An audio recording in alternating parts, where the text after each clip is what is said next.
Bon, je vous ai fait une petite intro entre deux puisque mon chéri est venu m'embêter, me demander si la musique me dérangeait derrière parce qu'il est à la douche, voilà.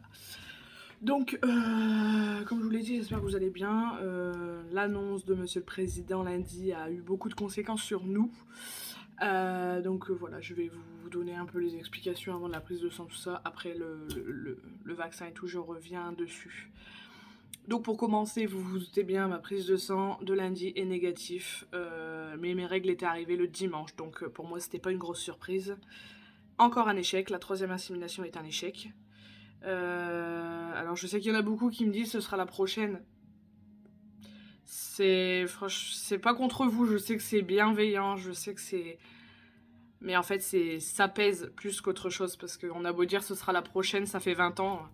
20 ans façon de parler, mais ça fait quasiment 10 ans, maintenant quasiment 11 ans, que j'entends ce sera la prochaine fois, la prochaine fois. À force, clairement, c'est pesant, c'est pesant. Alors je sais que c'est bienveillant et que c'est vraiment pas méchant, mais c'est vrai que c'est compliqué d'entendre ça. Voilà. Et attention, hein, c'est pas une polémique, c'est voilà, je sais que c'est bienveillant, vraiment, je le répète, je le sais. Mais c'est vrai qu'à force, ça pèse, parce qu'on se dit la prochaine, oui, mais ça fait des années que j'entends ça, et c'est toujours pas la prochaine. Voilà. Et donc, alors, je ne perds pas espoir, hein. Comme d'habitude, je vous l'ai dit, je ne perds jamais espoir. Là, c'est vrai que ça fout un coup au moral, parce que, alors, pour vous donner, j'ai eu mon résultat négatif, j'ai appelé la PMA. La PMA pour leur dire qu'on faisait une pause au mois de juillet, comme je vous avais expliqué, parce qu'on part en vacances. Là, je vous tourne, on est jeudi, on part en vacances cet après-midi chez ma mère, et on revient... Enfin, le dimanche, on part en vacances réellement à Bordeaux, et on revient le 27. 27. Oui, le 27, la veille. Donc voilà, on part en vacances, donc mes contrôles ils seraient tombés vraiment en plein milieu des vacances, donc c'était vraiment pas possible de faire l'insémination ce mois-ci, c'était impossible, ou alors on part pas en vacances, sauf que la PMA m'a dit prenez vos vacances, surtout n'annulez pas vos vacances, faut absolument que vous vous libériez la tête, parce qu'ils ont bien vu qu'à la fin j'étais à bout tout simplement. Ensuite on a eu lundi, donc la prise de sang négatif. Donc lundi soir, notre cher président qui nous annonce que à partir du mois d'août, pour aller à l'hôpital, pour tout ce qui est rendez-vous, et attention, je ne veux pas lancer un débat, oui mais non, ce sera que pour ça et que pour ça, non. Si vous avez un rendez-vous programmé à l'hôpital, il vous faudra le pass sanitaire. Il n'y a pas d'exception. Les urgences restent des urgences. Les femmes enceintes qui vont accoucher, c'est une urgence. Donc, on ne parle pas des femmes enceintes. Mais quelqu'un qui a rendez-vous, particulièrement en PMA, c'est des rendez-vous programmés, on nous demande le pass sanitaire. C'est vu avec la sage-femme, c'est vu avec les médecins, ils nous demanderont le pass sanitaire pour venir. Donc mon chéri, rédhibitoire sur le vaccin. Il est contre à 100 000%, il est contre. Il voulait pas, sauf que c'est soit ça, soit on arrête la PMA. Donc en gros, monsieur le président nous oblige, c'est soit on se fait vacciner et tu fermes ta gueule et t'es un petit mouton, soit tu dis au revoir à ton rêve de devenir maman. Alors comment vous dirais-je que lundi soir je l'ai regardé, je l'ai insulté de tous les noms le pauvre, donc je m'en fous, hein, je pense pas que je suis la seule à l'insulter à chaque fois qu'il parle, mais clairement ouais, très déçue, parce qu'en fait mille questions sont passées dans ma tête. Tout simplement, le mardi, j'ai appelé la PMA pour leur dire que, bien évidemment, j'avais mes règles, machin. Le lundi, pardon. J'avais appelé comme quoi j'avais mes règles, machin et tout. Donc, ils m'ont dit, on fait une pause et on se rappelle pour les prochaines règles du mois d'août. Sauf que lundi soir, il a parlé et que mardi, là, gros point d'interrogation, parce que ma 4e et dernière insémination est prévue au mois d'août, comme vous le savez. Sauf qu'au mois d'août, si on se fait vacciner, donc là, on a rendez-vous le 28. Donc oui, on se fait vacciner, clairement, je ne laisserai pas ma chance de devenir maman, c'est clair et net. Mon chéri est très rédhibitoire, il veut pas, mais on n'a pas le choix. Sinon c'est adieu à la PMA, adieu à notre rêve d'être parent, et voilà, donc on peut pas. Mais en soi, la PMA, on ne dira pas stop, quoi. C'est, voilà. Donc mon chéri, contre toutes ses volontés, a décidé quand même de se faire vacciner, a dit oui, pour nous, pour la PMA, pour notre bébé, pour moi. Une grosse preuve d'amour quand même, parce que il n'y a pas beaucoup qui le feront. Donc, le 28 juillet, on fait notre première dose. Sauf que la deuxième injection, puisque j'ai pris ceux en 2 doses, en fait, il y avait 3, il y avait je sais plus c'est quoi, AstraZeneca, Pfizer et machin, Thermo, un truc comme ça. Je ne connais pas les noms, puisque perso, je me suis pas attardée. J'ai juste pris rendez-vous parce qu'on n'avait pas le choix, ils me font celui qu'ils veulent, je n'en ai rien à faire. Et juste, moi, je serai vaccinée et ils seront contents. Voilà, ils seront contents et voilà. Donc ça, et le problème, c'est que la deuxième dose se fait le 18 août. Sauf que si mon cycle ne se dérègle pas, et je précise que si mon cycle ne se dérègle pas, je devrais avoir mes règles aux alentours du 11 août. Ça veut dire que le 11 août, je recommence mes piqûres. Sauf que le pass est valide une semaine après la dernière injection, donc à partir du 18, donc ça nous fera à peu près le 25. Et mon assimilation, si elle a lieu comme les mois d'après, toujours si mon cycle ne se dérègle pas, ma prochaine assimilation aura lieu le 28 août. Comment vous dirais-je que ça va bloquer? Parce que mes injections, je les aurais commencées le 11, 12, 13. Mais j'ai ma deuxième dose que le 18. Donc apparemment, on attend d'avoir la confirmation. Je vais les appeler juste après cette vidéo-là pour avoir confirmation. En fait, entre le jour de la deuxième injection, la première et la deuxième, on nous stoppe tout traitement. Donc il n'y a pas de PMA avant le 25. Sauf que le 25, je serai quasiment à la moitié, voire à la fin de mon cycle. Et que soit ils m'autorisent à commencer les piqûres, qu'on fait les contrôles avec la première dose avec un test PCR, soit on n'a pas d'insémination au mois d'août. Comment vous dirais-je que je suis en train de bouillir? Je suis en train de péter un plomb, parce que c'est pas la plus grande nouvelle. Parce que pour moi, au mois de septembre, on allait avoir un rendez-vous au fin août, avoir un rendez-vous en même temps qu'on était en assimilation pour mettre en place la FIV. Sauf que lundi, je les appelle. D'ailleurs, j'espère qu'il y en a qui me suivent et qui seraient suivis à l'hôpital de Calais. Surtout faites attention, ou même dans d'autres hôpitaux, parce qu'il y a peut-être d'autres hôpitaux qui fonctionnent comme ça. J'ai appris par le plus grand des hasards qu'on n'était pas d'office rattaché à la FIV. C'est-à-dire que je termine mes inséminations, là, au mois d'août, et que c'est à moi de prendre rendez-vous pour mettre en place les FIV. C'est le monde à l'envers. Vos inséminations ne fonctionnent pas, donc c'est logique qu'on passe en FIV. Ou au moins qu'on ait un rendez-vous pour nous demander si on veut passer en FIV. Donc clairement, j'ai littéralement pété un plomb. Parce que je leur ai dit, mais vous êtes débiles, c'est logique en fait, vu que les inséminations ne fonctionnent pas, bien sûr qu'on veut et qu'on souhaite passer en FIV. J'ai pas compris. J'ai pas compris. Donc la secrétaire me dit, je vous passe... la sage-femme me dit, je vous passe la secrétaire. Et là, la secrétaire... alors déjà, je l'ai entendu à la voix de la sage-femme quand je lui ai dit, il faut que je prenne rendez-vous pour la FIV ou c'est à vous de me le donner. Et là, elle m'a dit, ah bah non, c'est à vous de prendre rendez-vous. Et là, dans ma tête, ça a cogité. Et je me suis dit, mais j'ai pas rendez-vous avant le mois d'octobre, c'est pas possible. Il y a tellement d'attentes que c'est mort, j'ai pas rendez-vous avant je sais pas quand. Même voire novembre. Donc elle me passe la secrétaire. Et la secrétaire me dit, il va y avoir un souci. Elle a que 3 médecins sur les 7. Il y a 4 femmes 4 médecins, gynécologues, spécialisés en PMA, enceintes. Elles sont toutes en congé maternité. Alors, certes, elles ont le droit de faire leur vie, d'avoir des enfants, je dis pas le contraire. Mais les 4 en même temps, comment vous dirais-je que ça va faire beaucoup?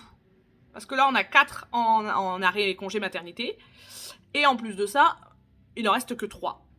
Donc, dans un hôpital, 3 médecins spécialisés en PMA, là où il y a des attentes de malades. Vous doutez bien que, voilà. Donc, roulement de tambour. Je n'ai rendez-vous que le 6 octobre pour la FIV. Donc, vous comprenez bien que j'ai pété une durite au téléphone. J'ai pété un plomb. Parce que je leur ai dit, vous me suivez, vous savez quand même que de toute façon, la FIV, j'y passerai et qu'on en a déjà discuté avec elle que la FIV, dans tous les cas, on va y passer. Puisqu'on en a besoin que On est obligé de passer par la FIV pour pouvoir avoir un résultat. Sauf que là, elle me dit clairement qu'il n'y a pas de place avant, qu'il n'y aura pas de possibilité avant, que... J'ai vrillé. Franchement, j'ai vrillé dans ma tête, j'ai chialé toute la soirée. Franchement, je crois que ça a été l'accumulation, la prise de sang négative, Macron qui nous dit qu'il faut qu'on se fasse vacciner, et en plus de ça, j'ai pas rendez-vous avant octobre pour la FIV. Et encore, j'ai rendez-vous en octobre pour la FIV, mais j'ai rendez-vous le 6 octobre, en espérant que j'ai pas eu mon cycle. Comme ça, on a le rendez-vous, et tout de suite après, on fait la FIV. Elle me donne les traitements, et on commence par exemple 4 jours après.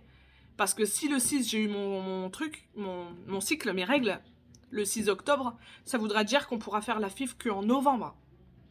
Peut-être en novembre, j'aurai une hyperstimulation due à la ponction, j'aurai une hyperstime, donc ils me feront pas un transfert d'un embryon frais, mais ils me feront un embryon congelé au mois de décembre.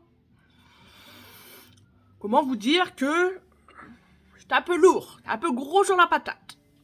Un petit peu lourd, beaucoup trop de choses en une fois. Alors, heureusement que les vacances sont là, je vous dis, heureusement, je pars aujourd'hui.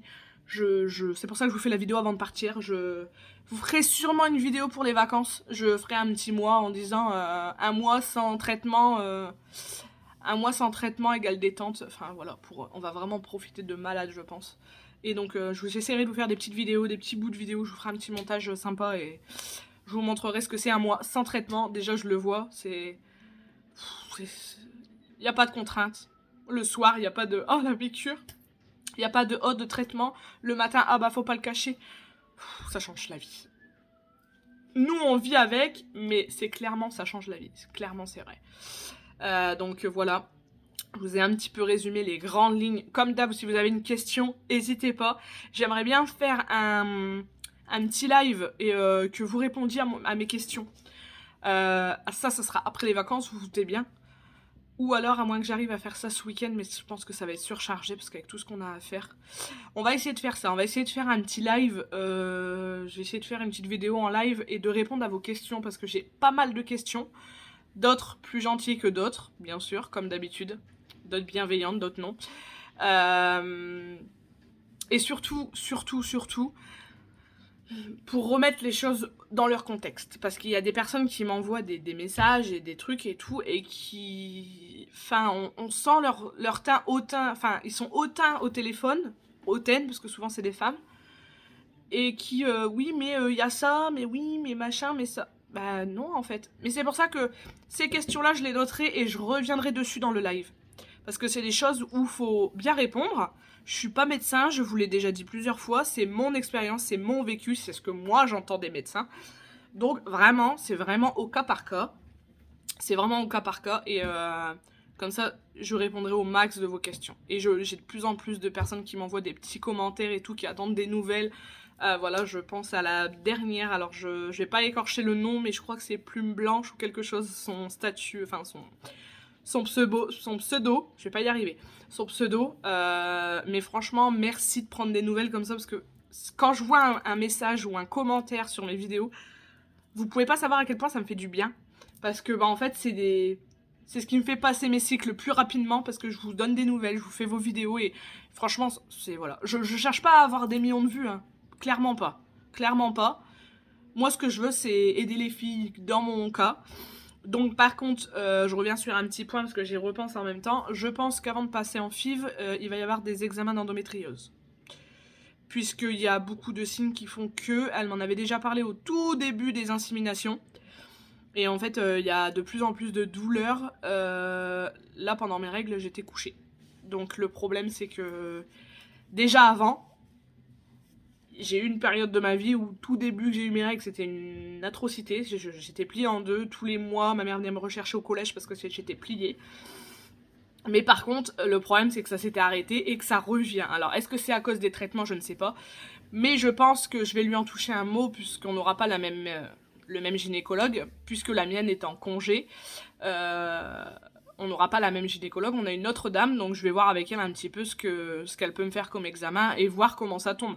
Si au mois d'octobre je suis bloquée parce qu'au final mes règles seront arrivées, je vais en profiter d'avoir le mois pour dire est-ce qu'on peut pas faire un examen peut-être pour voir s'il y aurait pas de l'endométriose et être sûr. Parce que les douleurs que je me tape dans tout le mois, en fait. Il y a même des fois dans le mois où je me dis, ouais, ça travaille. Et après, je me dis, mais ça peut pas, c'est pas possible que ça travaille là, j'ai rien. Je suis pas en traitement, j'ai pas ci, j'ai pas ça, c'est pas possible. Comme là, 3 jours, plié en 2, mais non, c'est juste mes règles. Je suis pas en traitement, donc ça peut pas être ça. Sauf que, bah, il y a des moments dans le mois où je suis pliée, où ça va pas, ou comme là, tout de suite, là, j'ai des... On a l'impression qu'on me tord les ovaires, mais voilà, c'est pas... Normal, pas normal, oui, parce que le corps travaille, il y a encore des restes de produits, hein, on va pas se mentir. Mais en même temps, voilà. Donc elle m'a dit que la grossesse naturelle, bien sûr, est toujours possible. Donc câlin, bien sûr, même si on n'est pas en stimulation. Pour l'insémination, bien sûr, câlin, câlin, câlin. Au moment 2, on essaye de calculer un peu, mais on se prend pas la tête. Donc ce mois-ci, il n'y a pas de calcul, il n'y a pas de test, il n'y a rien du tout. On fait câlin et on verra bien le 10 du mois prochain si je dois faire un test et que je suis enceinte ou pas. Donc voilà, je pense que j'ai rien oublié, j'espère que j'ai rien oublié. Si j'ai oublié de vous dire quelque chose, vous n'hésitez pas comme d'habitude dans les commentaires. Je vous l'ai dit, je suis pas là pour faire des millions de vues, mais continuez à partager la chaîne, les vidéos. Un petit j'aime sur la vidéo, ça fait toujours plaisir. Et surtout, n'hésitez pas à partager, comme ça, d'autres femmes qui sont dans le même parcours que moi pourront m'ajouter et pouvoir suivre peut-être des femmes qui sont dans le même parcours que moi. Et j'en ai énormément qui m'envoient des messages et qui sont en plein dedans dans les inséminations. Je repense à deux petites demoiselles qui m'ont... Petites demoiselles, elles sont peut-être plus vieilles que moi, mais 2 filles qui m'ont ajouté sur Snap. N'hésitez surtout pas. J'ajoute, je vous envoie un message savoir si vous me suivez sur YouTube. Si vous me suivez pas sur YouTube, de toute façon, je supprime l'invitation. Voilà. Donc même quitte à n'hésitez pas de m'envoyer un petit message, que ce soit sur Insta ou sur Facebook, avant, en me disant je t'ai ajouté sur Snap, c'est tel nom, et voilà, parce que c'est vrai que je vais pas ajouter 780 personnes non plus sur mon Snap, mais pour parler il n'y a aucun souci, moi je vous parle partout, je vous l'ai dit, j'ai pas de... Vraiment aucun problème, aucun souci pour discuter. Voilà, donc je pense que j'ai rien oublié, je vous fais des gros bisous, je vous reparle pendant... Alors, je pense que je vous ferai une vidéo après les vacances. Comme je vous dis, un petit montage pour les vacances et une vidéo à côté pour vous dire là où ça en est, les effets que j'ai eus, enfin, qu'est-ce que c'est... Enfin, comment s'est passé mon mois sans traitement. Voilà, c'est un peu l'idée. Et la vidéo sur les vacances, de toute façon, je vous la ferai. Donc, je vous fais plein de gros bisous. Je vous dis à très très vite et surtout, prenez soin de vous.